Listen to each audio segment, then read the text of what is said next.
अभी तक तो आपको किसी को कह के काम कराना पड़ता था। अब आदित्य आ गए हैं, चाचा हैं, तो अब आपको कहीं किसी और से नहीं कहना पड़ेगा, अपने आप सीधा सीधा आपका काम होगा। मैं अभी एक दिन पहले ही आपके जिले में आया था और मैंने जो जन समर्थन देखा था उससे ज्यादा हमें यहां पर जन सैलाब दिखाई दे रहा है। हालांकि हमारा पंडाल छोटा पड़ गया, जहां धूप है और धूप के बावजूद भी लोग अपने अंगोछे से सर ढक करके धूप से बचते हुए हम लोगों का कार्यक्रम सफल बना रहे हैं।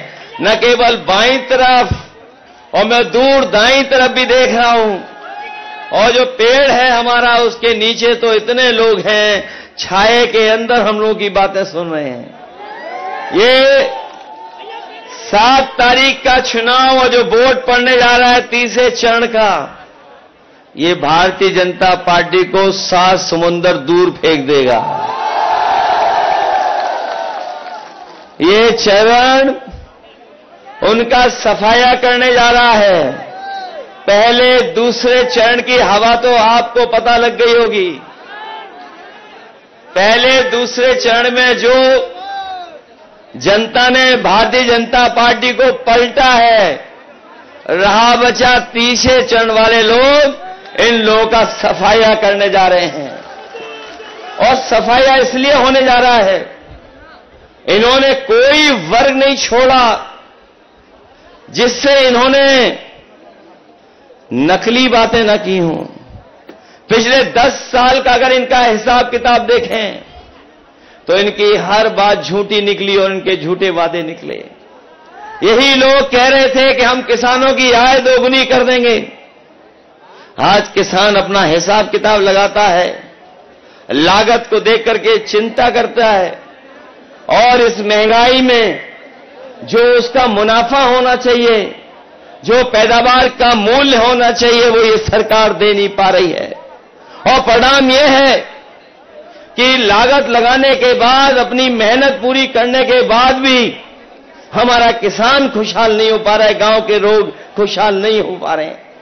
जो लोग कहते थे आय दोगुनी कर देंगे, उन्होंने 3 काले कानून लाने का काम किया था और उनकी साजिश थी कि हम किसानों की जमीन भी छीन लें, उनकी पैदावार पे भी कब्जा कर लें। लेकिन हम अपने किसानों को बधाई देना चाहते हैं, वो जाकर के दिल्ली में धरना दिया, बैठे रहे, कीलें लगी, दीवारें बनाई गई, ट्रैक्टरों को डीजल नहीं भरने दिया, लेकिन उन्होंने अपना आंदोलन पीछे नहीं किया और तब तक डटे रहे जब तक सरकार ने 3 काले कानून वापस नहीं ले लिए। लेकिन अभी लड़ाई किसानों की खत्म नहीं हुई है। ये वही लोग हैं जो एमएसपी देने से पीछे हट रहे हैं। इस बार समाजवादी पार्टी और इंडिया गठबंधन ने तय किया है, अपने किसानों को, गरीबों को खुशहाल बनाने के लिए सरकार बनने के बाद किसानों को एमएसपी का कानूनी अधिकार दिला करके किसानों को खुशहाल बनाने का काम करेंगे। ये लोग जो विकसित यात्रा कर रहे थे, गांव-गांव जाकर के अपनी पार्टी का प्रचार कर रहे थे, हाँ, हमारे प्रधान और गांव के रहने वाले लोग जानते होंगे, अगर प्रधानों ने सहयोग न किया होता तो इनकी विकसित यात्रा भी गांव नहीं पहुंच पाती। विकसित यात्रा, यह हमारा किसान तभी विकसित और खुशहाल होगा जब उसकी पैदावार की सही कीमत मिलेगी। ये सरकार अगर पैदावार की कीमत नहीं देना चाहती तो किसानों ने भी मन बना लिया है कि इनको बोर्ड से हटा करके इन सरकारों को बाहर करने का काम यही किसान और गरीब करेंगे। केवल एक धोखा नहीं, जो लोग जानकार होंगे वो जानते होंगे, इन्होंने किसानों से वादा किया था कि उनकी भी मदद की जाएगी, कर्ज माफ किया जाएगा। बड़े बड़े उद्योगपतियों का तो कर्ज माफ कर दिया, लेकिन हमारे किसानों का कर्ज माफ नहीं किया। जिस समय कर्ज माफ करने का फैसला सरकार ने लिया उद्योगपतियों का, सरकार ने कहा कि जिन उद्योगपतियों का, बड़े लोगों का 5 करोड़ से ऊपर बैंकों से कर्ज है, उन्हीं का कर्ज माफ होगा। हमारा किसान मायूस रह गया, क्योंकि किसान का कर्ज करोड़ों में नहीं है, लाखों में है। हम अपने किसान भाइयों को और गांव के रहने वालों को भरोसा दिलाना के जा रहे हैं, इंडिया गठबंधन समाजवादी सरकार बनेगी तो आपका भी कर्ज पूरा का पूरा माफ होगा। अगर उद्योगपतियों का माफ हो सकता है तो हमारे किसानों का कर्ज क्यों नहीं माफ होगा। मैं देख रहा हूं कि कभी कभी कुछ नौजवान ये अहीर रेजिमेंट की भी तख्ती ऊपर कर देते हैं। मुझे याद है 2019 का चुनाव, हमने कहा कि अकेली अहीर रेजिमेंट नहीं बनेगी, इसके साथ साथ गुजरात की भी रेजिमेंट बनेगी। अगर आप और हम लोग फौज में जाकर के देश की सेवा करना चाहते हैं तो और प्रदेश के लोग भी आए और सेवा करें। लेकिन जो लोग भारत माता की जय के नारे लगाते हैं, कोई कार्यक्रम, कोई सभा बिना भारत माता की जय किए खत्म नहीं होती। हम और आप लोग भी भारत माता की जय बोलते हैं, लेकिन दुर्भाग्य देखो, जो फौज हमारी सीमा पे खड़ी होती है, जो अलग सी परिस्थितियों में देश की सीमा की रक्षा करती है, उस नौकरी को इन्होंने आधा अधूरा बना दिया। अग्निवीर जैसी नौकरी बना दी। हम अपने नौजवानों को कह के जा रहे हैं, इंडिया गठबंधन और समाजवादी सरकार बनेगी, अग्निवीर जैसी व्यवस्था को हमेशा हमेशा के लिए खत्म करने का काम करेंगे। ये अग्निवीर आधी अधूरी नौकरी है। अगर कोई इसमें चला भी जाएगा तो कितने साल का मौका मिलेगा उसे? 4 साल का मौका मिलेगा, और आपको जो सुविधाएं मिलनी चाहिए वो भी नहीं मिलेंगी। याद होगा नेताजी ने अपने शहीद जवानों के सम्मान में यह फैसला लिया था कि अगर कोई जवान सीमा पर शहीद होगा तो उसका पूरा का पूरा सरकार खर्चा करेगी और पूरे सम्मान के साथ उसके घर परिवार में पार्थिव शरीर पहुंचाया जाएगा। लेकिन अग्निवीर अगर कोई शहीद होगा तो शायद उसको वो भी सम्मान नहीं मिलेगा। इन्होंने केवल अग्निवीर से नौजवानों को निराश नहीं किया, बल्कि इस सरकार में जितनी भी परीक्षाएं लिखी गई हैं सब पेपर लीक हो गए। और हमारा नौजवान जानता होगा 10 परीक्षाओं से ज्यादा के पेपर लीक हुए हैं, और यह सरकार जानबूझ करके करा रही है। जिन नौजवानों का इन्होंने भविष्य अंधकार में डाला है, अगर हम उनका हिसाब किताब लगा लें तो अभी तक 60 लाख ऐसे बच्चे हैं जो परीक्षा लिखने गए, लेकिन परीक्षा का पेपर लीक हो गया, उसकी वजह से वो परीक्षा नहीं दे पाए। वो 60 लाख हैं, और अगर उनके मां बाप को जोड़ दें तो 60 लाख गुणा 3 कर दें। अगर हम एक जो नौजवान था जो परीक्षा देने गया था, उनके मां बाप 3 सदस्य अगर हम जोड़ लें तो 60 लाख से अगर हम गुणा कर देंगे तो 1 करोड़ 80 लाख, और यही 1 करोड़ 80 लाख का अगर हम भाग दे देंगे 80 लोकसभाओं से तो इनका 2,25,000 लोग नाराज हैं इनसे।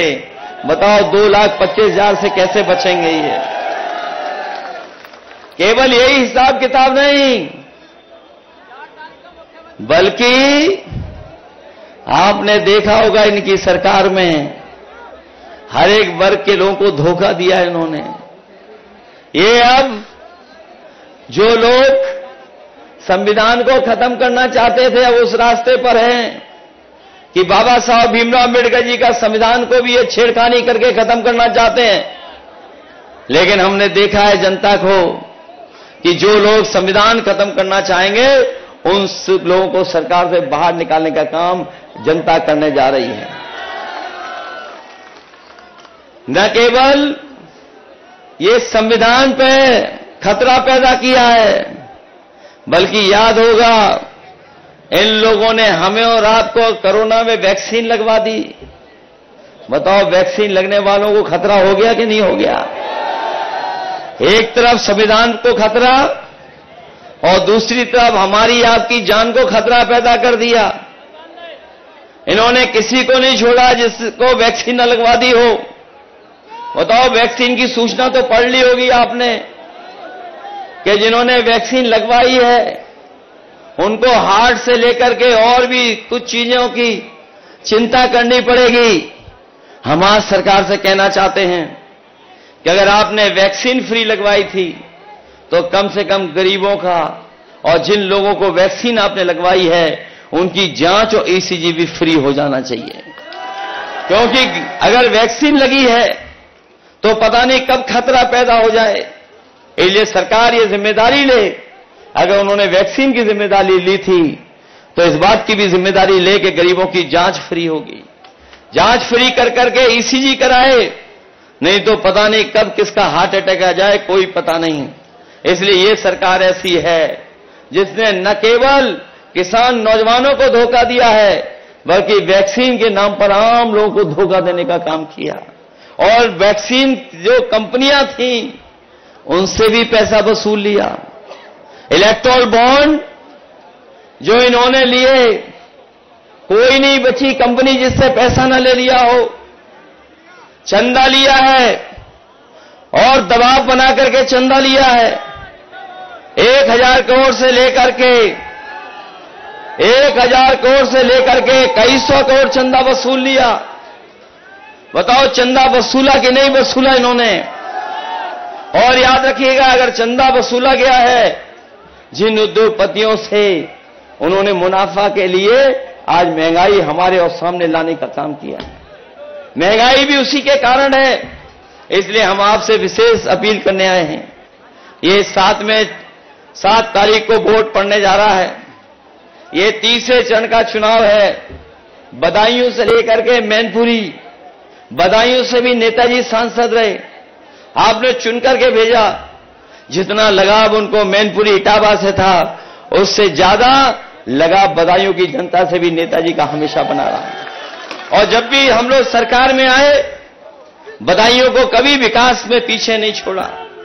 चाहे सड़कें बनानी हो, चौड़ी चौड़ी सड़कें बनी, चाहे बिजली के इंतजाम के लिए सबस्टेशन बनाना पड़ा हो, चाहे अपने गरीब लोगों के स्वास्थ्य की चिंता कर करके मेडिकल कॉलेज दिया हो, और चाहे एम्बुलेंस से लेकर के 100 नंबर वाली व्यवस्था की हो। समाजवादी सरकार में हर व्यवस्था करने का काम किया। चाहे लैपटॉप बांटने की बात रही हो और चाहे और सुविधा देने की बात रही हो, समाजवादी सरकार में सुविधा हमेशा देने का काम हुआ। इसलिए हम आपसे विशेष निवेदन अपील करने आए हैं कि ये सहसवान जो अच्छे रिकॉर्ड मतों से जिता सकता है, रिकॉर्ड मतों से जिताना और इतने वोटों से जिताना कि पता लगे लोगों को कि हां, सहसवान के लोग भी और बदायूं की जनता भी इस बार भारतीय जनता पार्टी को सबक सिखाने के लिए तैयार थी। इसलिए मदद करिए, सहयोग करिए।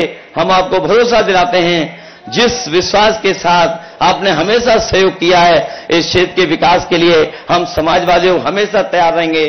और आदित्य तो नौजवान है, नौजवान बहुत दिनों तक आपके बीच में रहेगा और बिना भेदभाव के आपके बीच में आपका सम्मान कर करके इस क्षेत्र का विकास कराने का काम करेगा। उसके लिए जो भी सहयोग करना पड़ेगा, हम समाजवादी लोग मिलकर के उसका सहयोग करेंगे।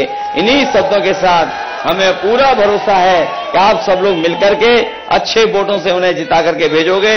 आप सबका बहुत बहुत धन्यवाद और बहुत बहुत आभार प्रकट करता हूं। अखिलेश यादव